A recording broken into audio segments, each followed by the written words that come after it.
mighty name of Jesus, place a gears on the inside of them that says, I'm going to walk in Jesus' name. I'm not going to Uber to work. I'm going to walk for that 20 kilometers. Just phone your boss and say, ek gaan laat wees. My pastor said I need to get fit in Jesus' name. But isn't it amazing that God has ordained this? That when He formed you and He made you, He ordained, He predestined, the Bible says, a path for you.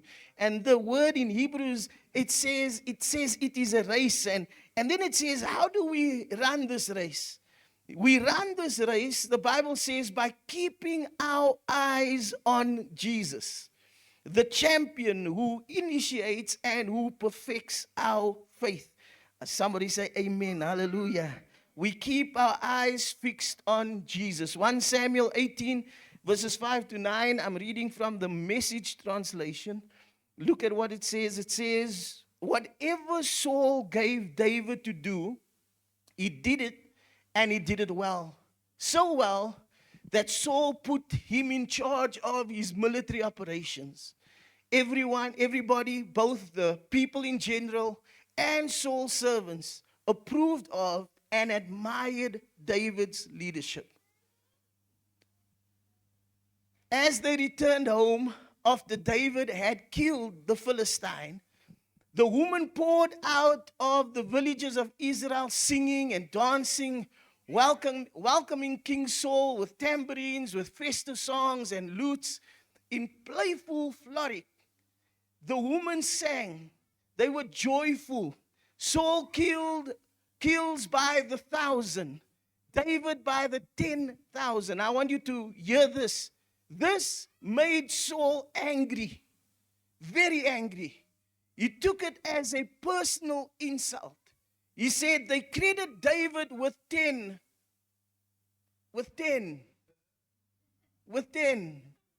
thousands, and me with only thousands. Before you know it, they will be giving him the kingdom.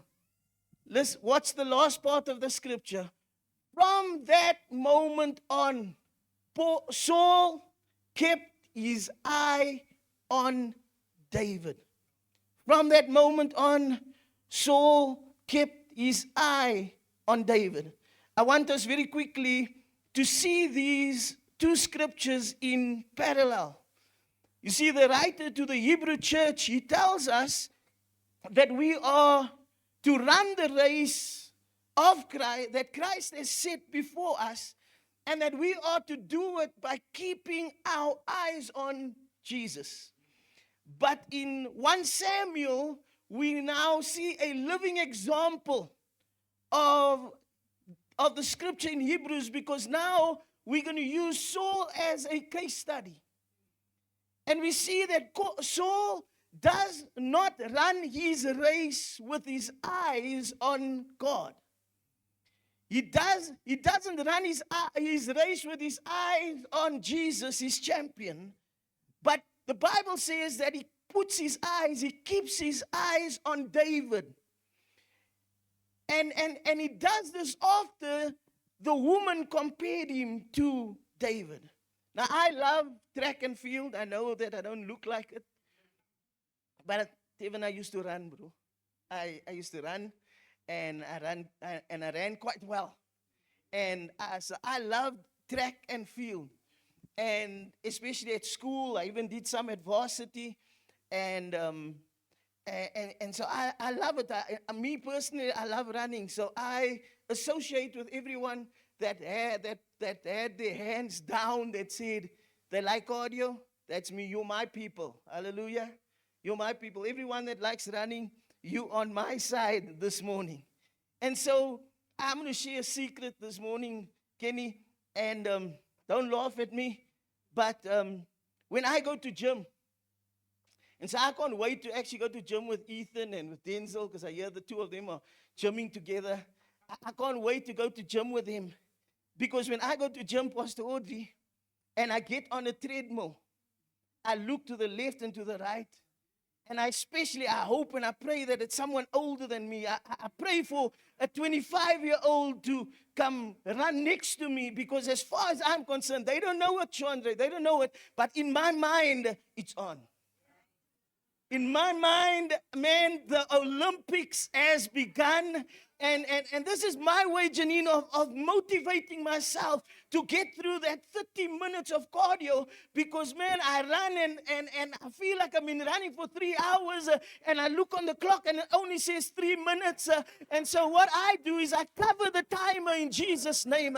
I say, I rebuke you in the name of Jesus, because I'm going to win this race no matter what. And in my mind, I'm looking at the person next to me and I'm saying, man, it's on. You better watch out, because I'm getting the gold medal today. And so then what I do is I watch them. I put my specs on because I want to be able to see their screen. And so this happened to me in December, because that's the last time I was at gym. But I made a big mistake, Chandra. There was this young guy, maybe in his late 20s. He got up next to me. And I looked at him and I said, young man, I'm about to take you down. And I was so happy when he started walking, because I thought, ooh, if this guy started running now, and but he started walking, and he started at a nice pace, 4.5. I went 4.6. Hallelujah. Because I'm a winner in Jesus' name. And so we're walking. And every time he pushed his up, I pushed mine up. And we're walking, and next year, about 10 minutes in, he starts pushing up the incline. I pushed up the incline, and I'm walking. I'm saying, I got you. 15 minutes, that incline goes up some more. The speed goes up some more. Now, the problem I had was my incline normally goes to about 10 or 12. When we hit 20 minutes to the class 15, I'm walking up a mountain. I can't breathe. I'm sweating. I feel like I'm hyperventilating, but I'm looking at him and I'm saying, it is on like Donkey Kong. I'm not giving up. I'm winning the gold. I've got the eye of the tiger. So I've got all this motivation going up in my head. And I get to 22 minutes and I said, Jesus, I can't anymore. 25 minutes, he pushed that thing up even further. Man, he went to an incline of 16. I lost the race. I lost. I gave up. I said, I can't anymore. When the 30 minutes was up and we got off the treadmill, he looked at me and he asked me, are you okay? And he must have wondered, why is this man so angry? And in my heart, I said, hey, Lamgan. I said, listen. In my heart, because I couldn't tell him. I said, I'll get you next time. Now, how many of you know it's easy and it's funny, it's even comical when we talk about comparing ourselves to someone at gym? How many of you know that it was a funny story? But when we talk about comparing ourselves to someone in life, it's not so funny anymore. And church, I'm afraid I need to ask you a question this morning. It's a rhetorical one. It's one that you can keep to yourself. It's an introspective question this morning. But it's a critical one, and I want to ask you today, who are you racing? Who are you racing?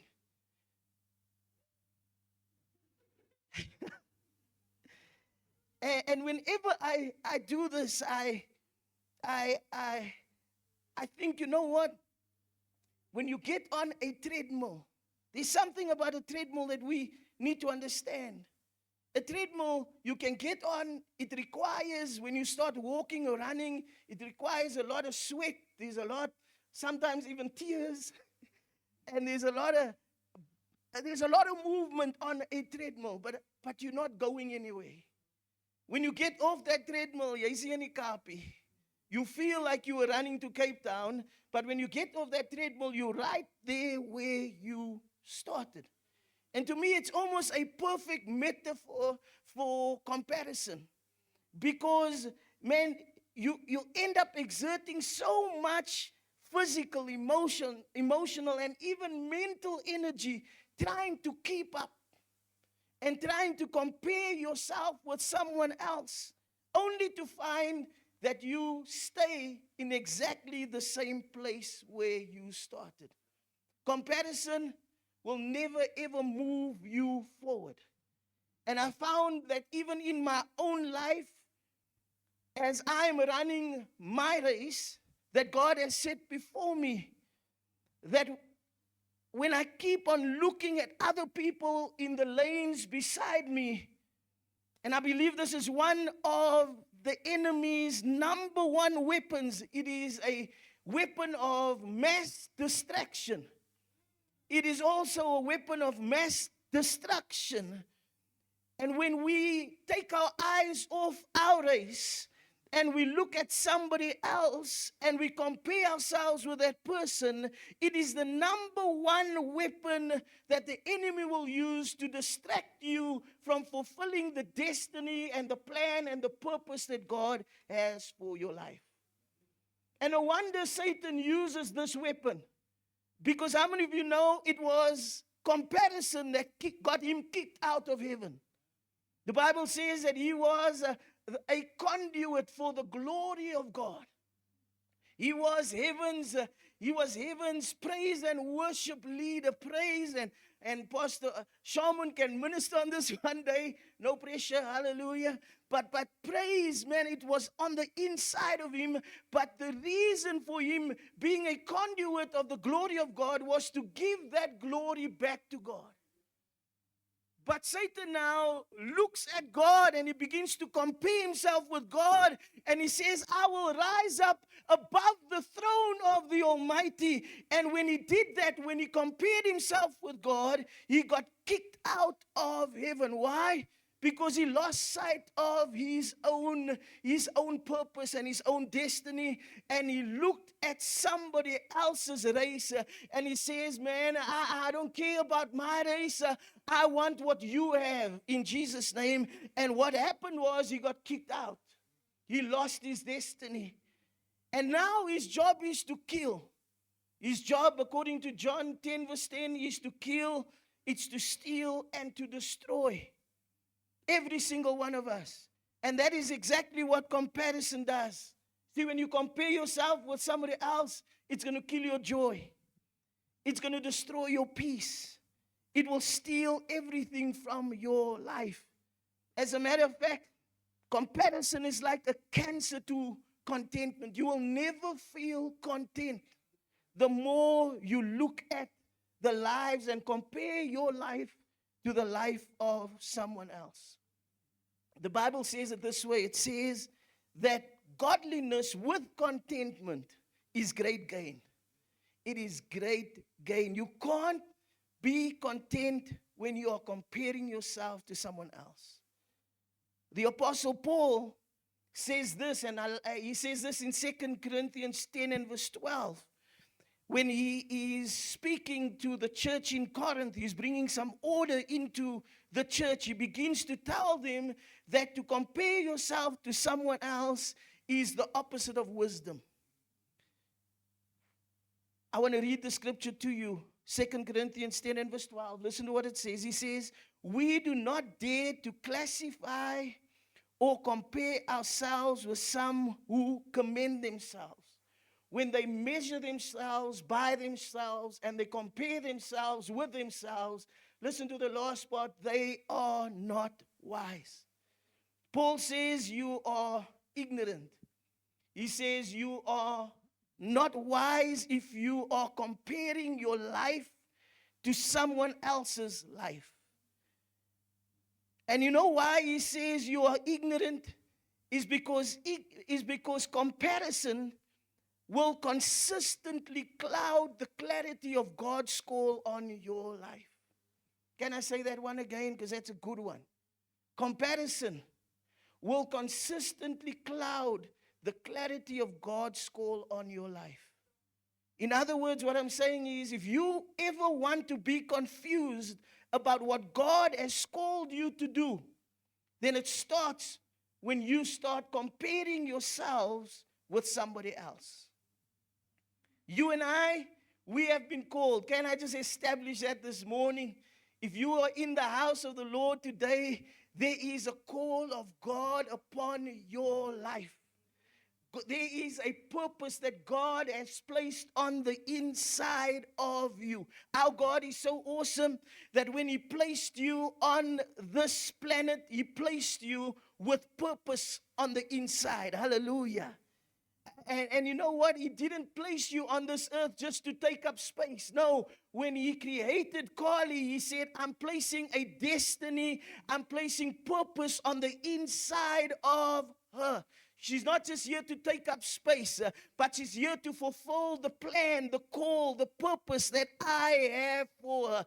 And that call and that purpose is so amazing that your mother cannot do it. Your father cannot fulfill it. Your brothers, your sisters, your friends cannot do it, because your call has been specifically laid out for God and by God for your life. Hallelujah. Come on, you have a unique call. You have a unique call and you have a unique purpose in Jesus' almighty name. Somebody say it with me. Say, I have purpose.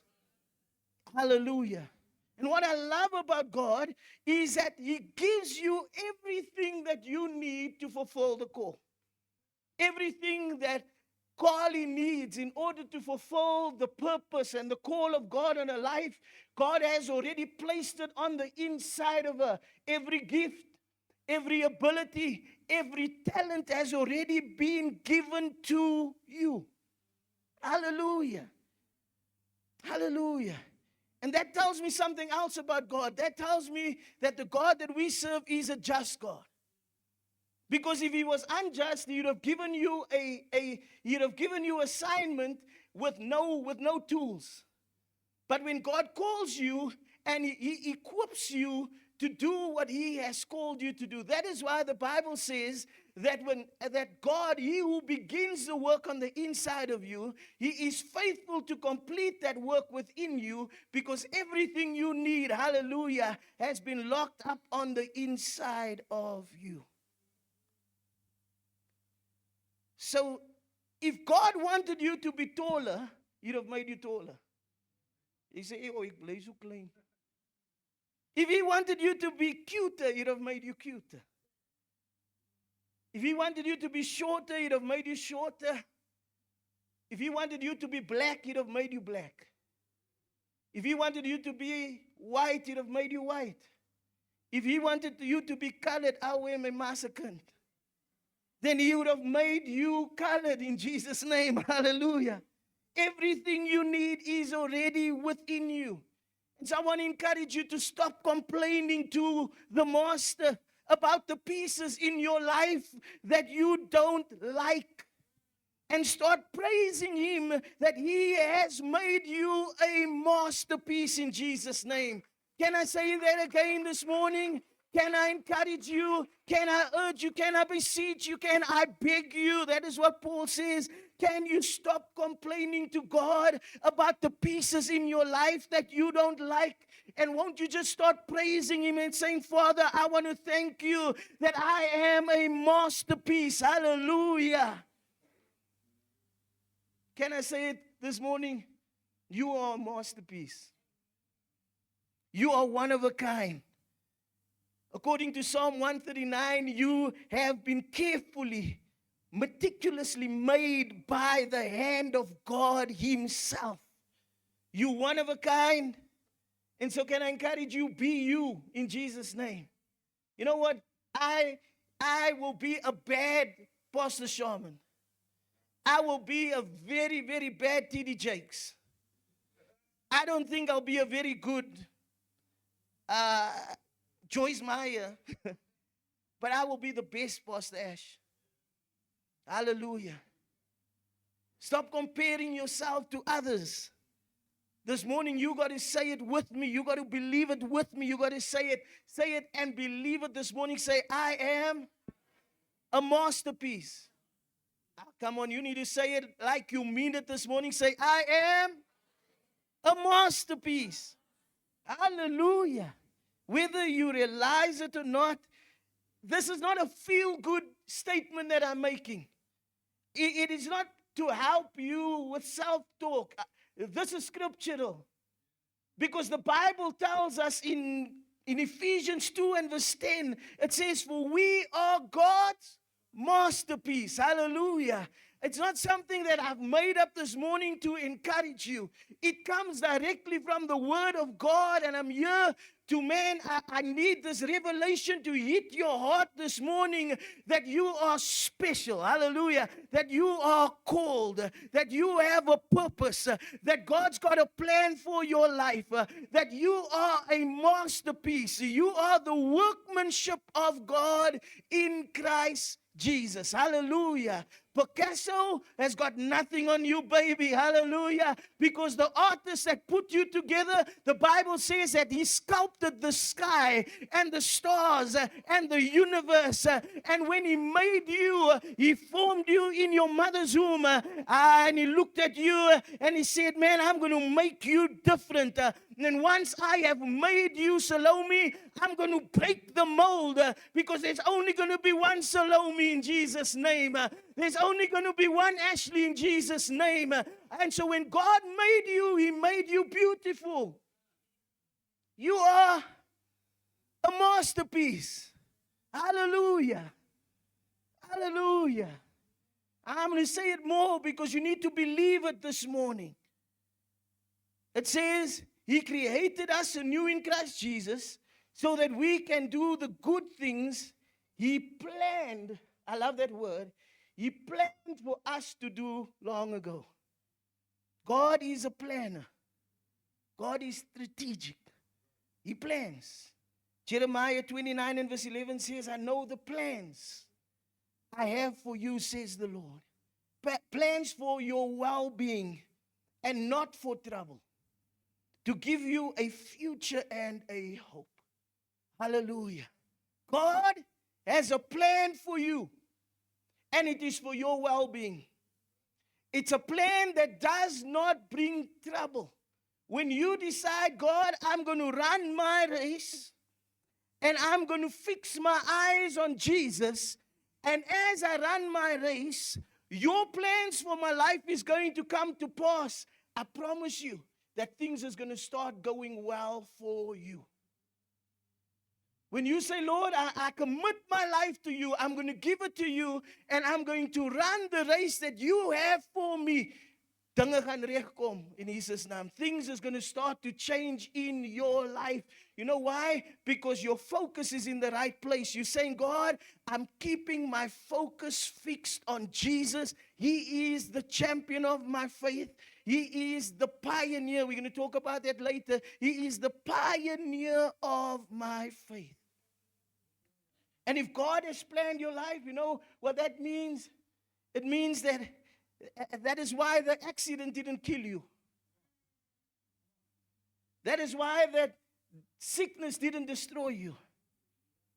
That is why those who hate you can't stop you. Because God has gone before you.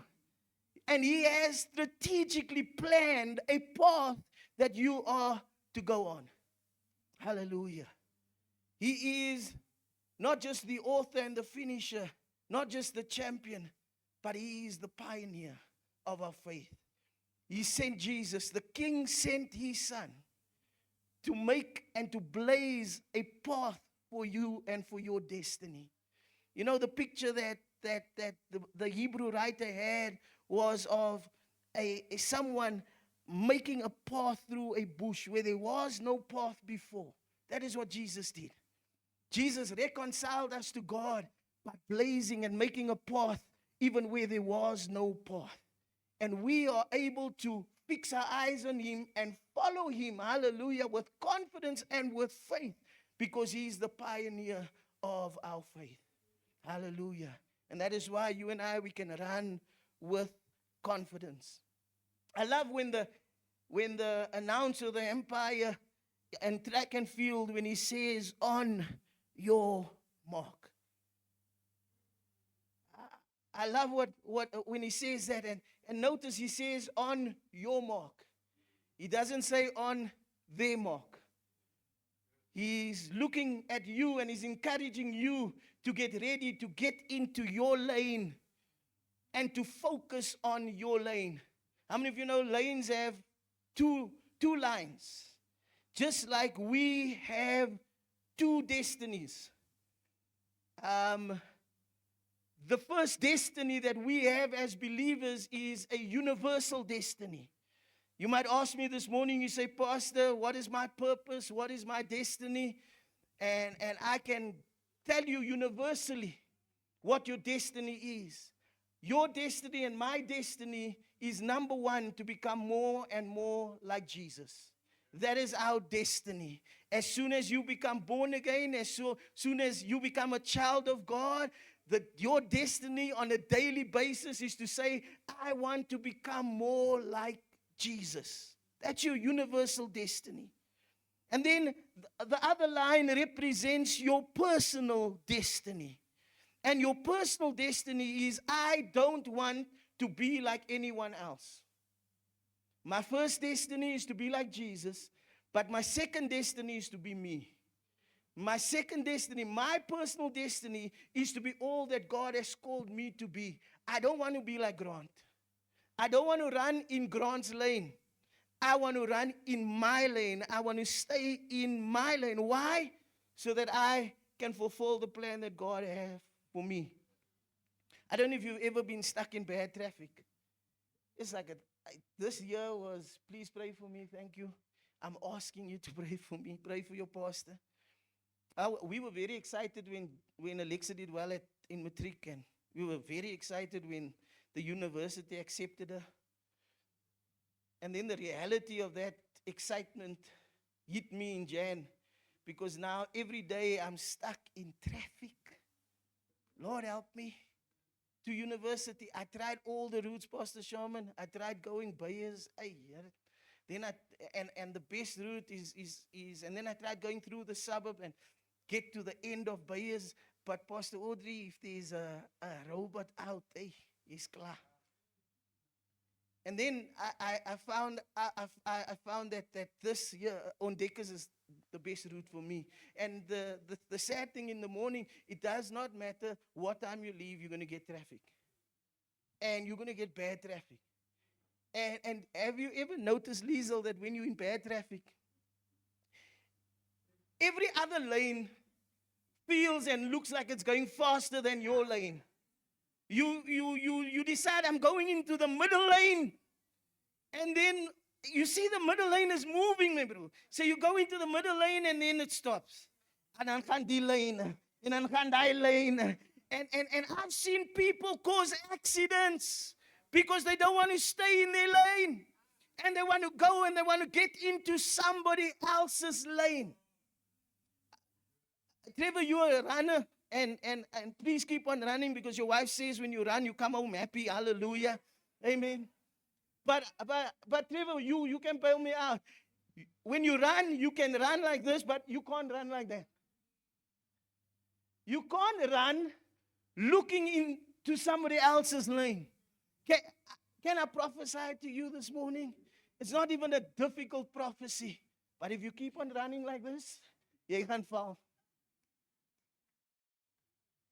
If you keep on running, looking at what somebody else is doing, looking at what their life is all about, you're going to crash.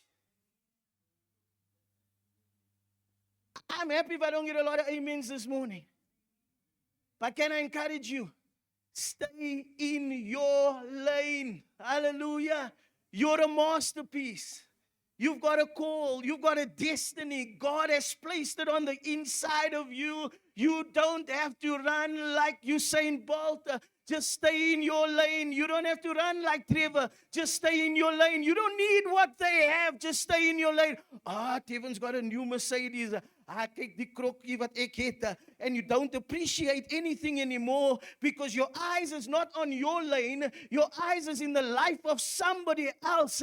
And that is the number one weapon that the devil will use to stop you from building this year.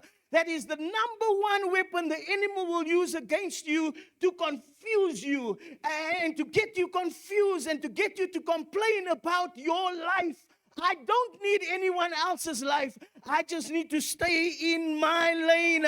I need to run my race. It doesn't matter if you're doing, I bless God if you're doing well. But man, I need to stay in my lane so that I can accomplish and do what God has called me to do in Jesus' almighty name. You're going to crash. If you're running and you're running like this, jy gaan fall. No wonder Saul crashed. No wonder he crashed. The Bible says he took his eyes off from God and he fixed his eyes on David. He was running his race. And don't get me wrong, Saul was chosen by God. Saul was marked by God. Saul, at one stage, he was running his race. He was doing all that God called him to do. The Bible says that when God chose him as king, it describes Saul. It says that he stood head and shoulder above everyone else. In other words, man, Saul looked like a king. He walked like a king. He spoke like a king. You know what else the Bible says about him? The Bible says that he was good looking. Hey, imagine that. The Bible said it. The Bible said, so you must know he must have been one hunk of a man. I'm sure when somebody told him, hey, he's lelik, he said, jy gaan lees die Bible.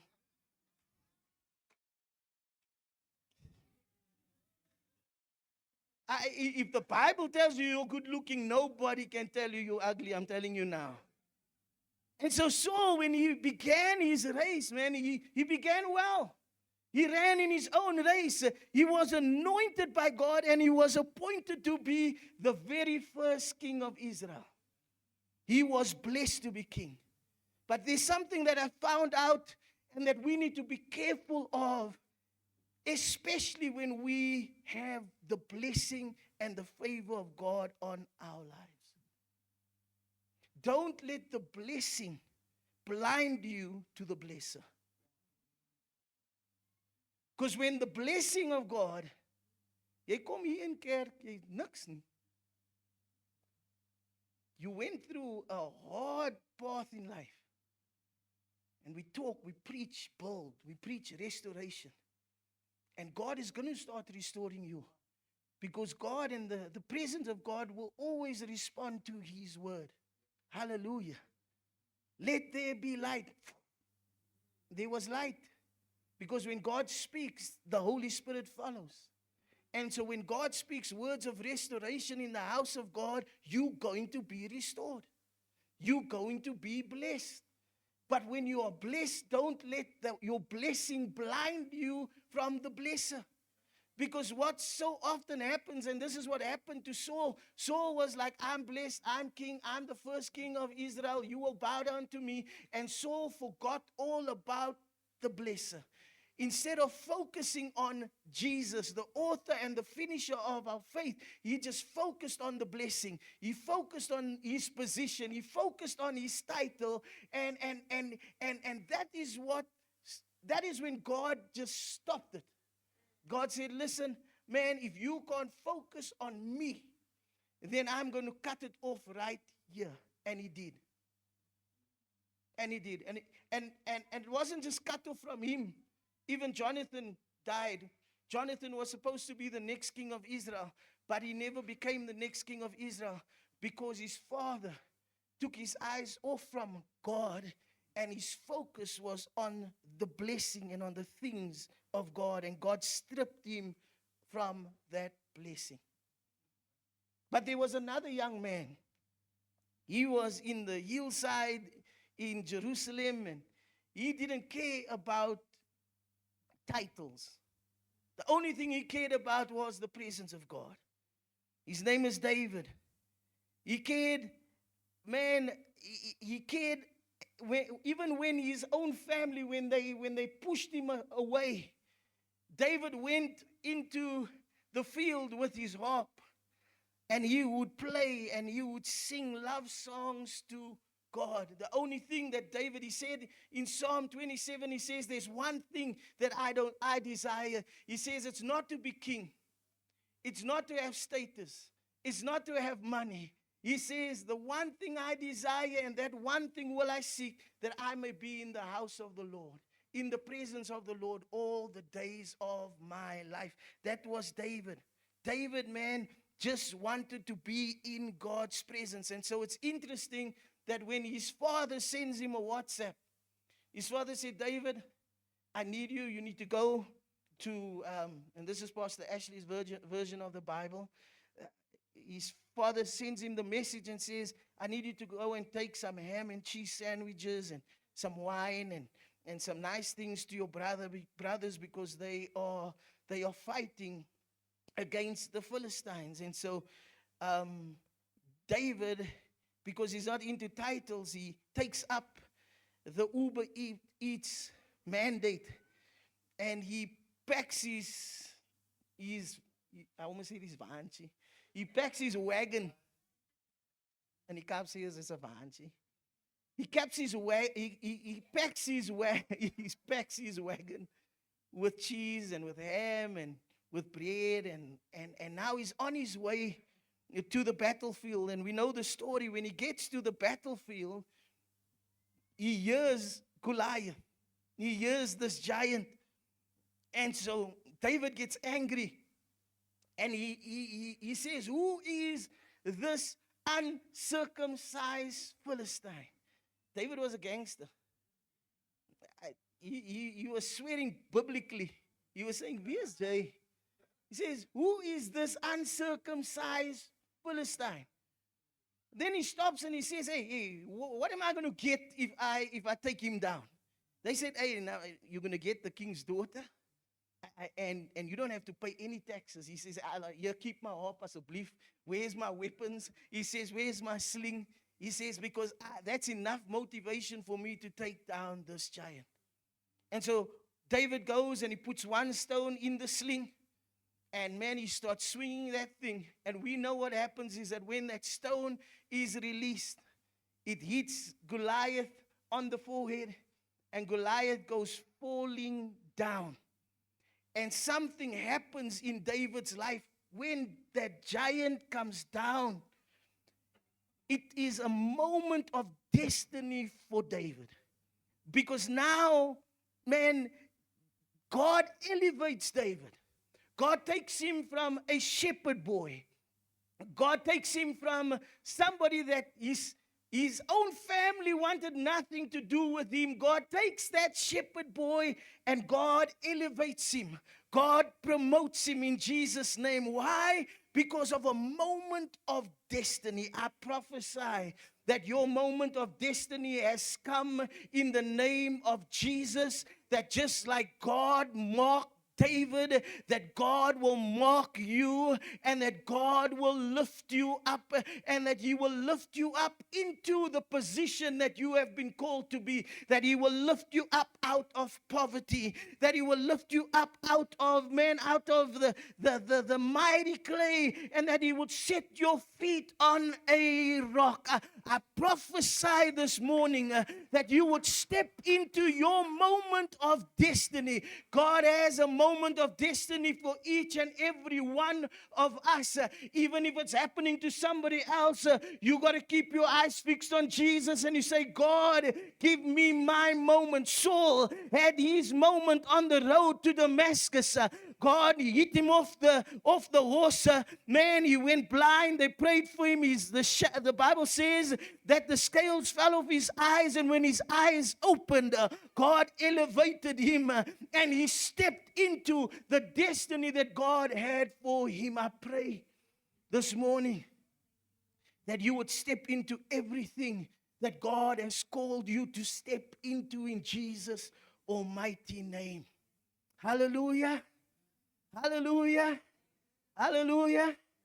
And this is where they say in Cape Town, they say, now this is when you need to become Gimbavias. This is when you need to say, Pastor, I receive that word in the mighty name of Jesus. Hallelujah. I'm no longer going to compare myself with somebody else. I'm no longer going to be confused about my destiny. Just like David had a destiny moment, just like Saul had a destiny moment, I will have a destiny moment in Jesus' name. Hallelujah. Amen. Say, I receive. Amen. I'm not going to say, I receive. Say, I receive, Papa. No. You can Major. I receive from the Lord. I can give you nothing. I can only encourage you from the word of the Lord this morning in Jesus' name. And so God elevates David. God takes him from nowhere. We're almost at the end. Don't worry. Takes him from nowhere. And he lifts him up, and all of a sudden, everyone is talking about David. Everyone is talking about David. YouTube is full of clips. The young people are watching. Hey, did you see, man? Let's watch it again. Did you see when that stone? Did you see how it knocked Goliath down? Man, everyone is David crazy. The teenagers are coming to their parents and they're saying, Mom, Dad, that new tech is coming out and it's got David on the side. David, everyone is talking about David. Not only are they talking about David, but they're singing about David. They're singing about him. They're saying, Saul has killed his thousands, but David has killed his tens of thousands. They were singing about him.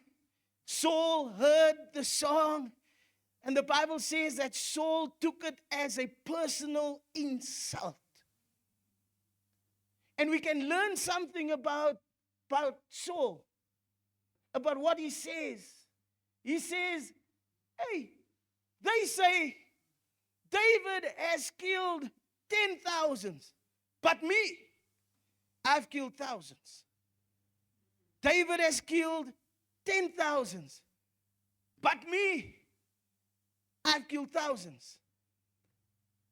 When you start comparing yourself with other people, there's always going to be a but me.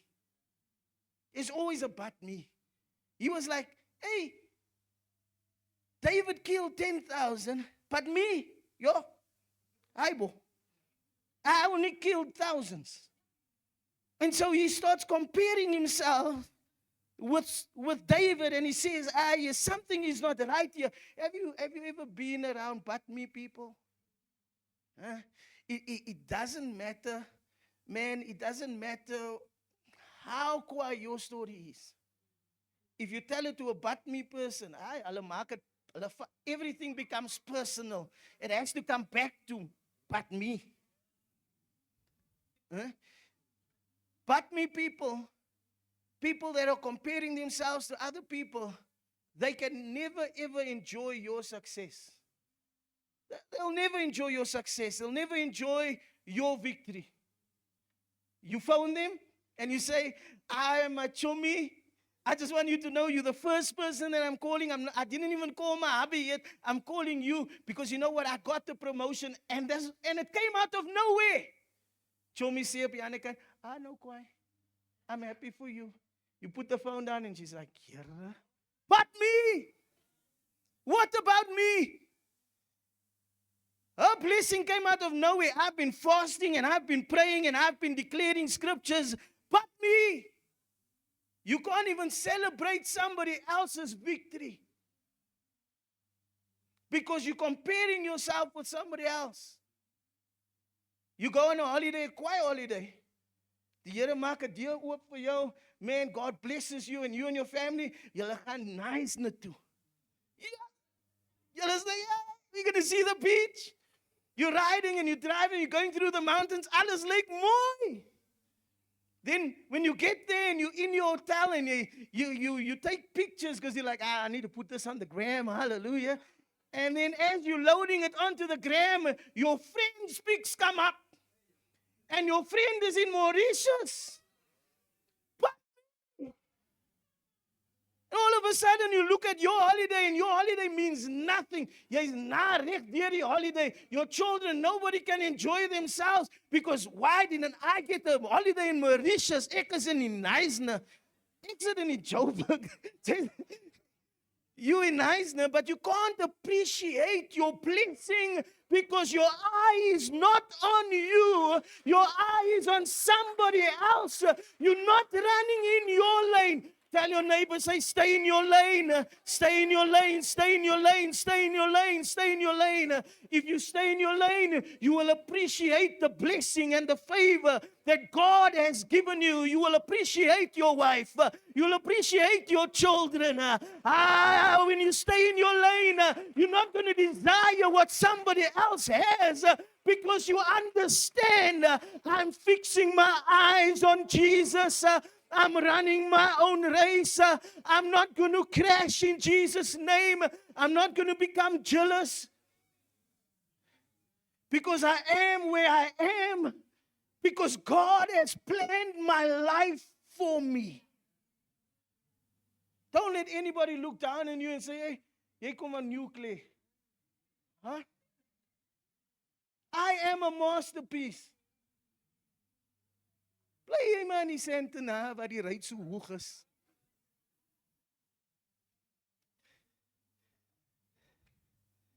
Stay in your lane. Stay in your lane. God has got so much more for you.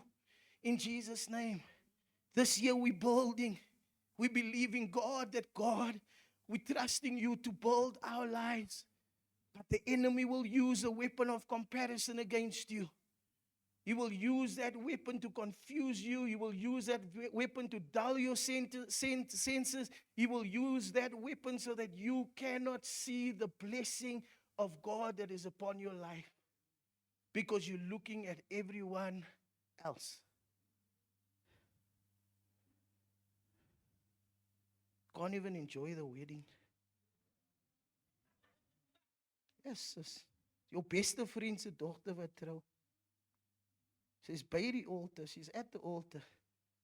And you mad. Because I am still watching Notebook on my own. Ek het nie 'n boyfriend nie. Ek het nie 'n man nie. But she's got one. En is nogal 'n kwaai ou. Hey. Jy stuur sommer die man 'n SMS, 'n WhatsApp die dag van die wedding om te sê dat sy se vullis wat jy trou. Yeah.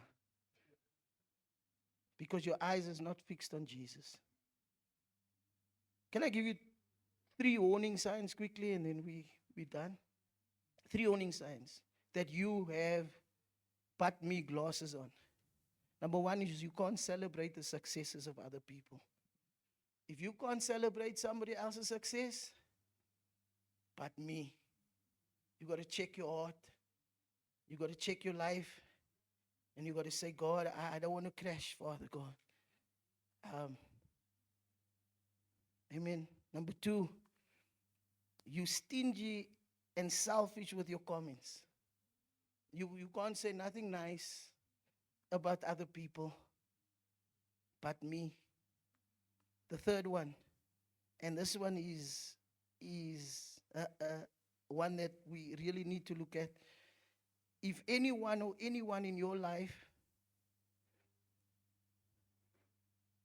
that secretly in your heart, you will be happy if they fail.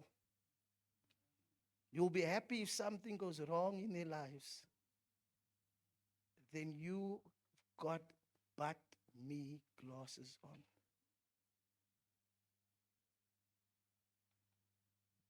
And I knew it was going to get quiet in church this morning, Pastor. Because this is a word to encourage us.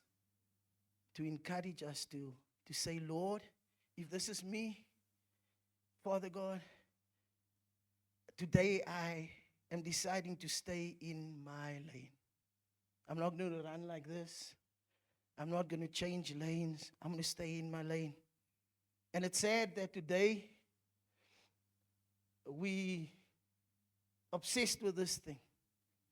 We obsessed with social media. We obsessed with following, and it's so easy to follow people's lives. So easy to follow their lives and to envy their lives and to desire their lives. I'm not saying that don't have social media, but I'm concerned that social media somehow is impacting the way we view the blessing of God upon our own lives. It reminds me of Snow White and the evil prince, evil queen. Mirror, mirror on the wall, who's the fairest of them all? Mirror, mirror on Facebook, tell me how my life must look. Mirror, mirror on Instagram, tell me who I really am. We are so focused on this thing. We are so focused at looking at the lives of other people that we don't even realize that we are crashing. And we're not just crashing our own lives, but you're crashing the lives of your children, you're crashing the lives of your family because you're desiring what somebody else has. The reality is social media, Facebook, Instagram, TikTok cannot guide us. We must be guided and we must find our identity in the Word of God Himself. I'm going to end off with this. Vleit. My story is 8. Stay in your lane. Keep your eyes on Jesus. Saul took his eyes off from God. He put it on David and he crashed. I pray that today's word will be an encouragement, but it will also be a warning to us that we are going to stay in our lane and that we're going to run this race that God has for us because you are a masterpiece. Hallelujah. Amen.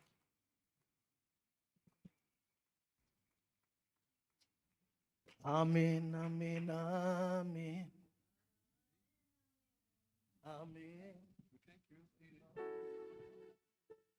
Amen.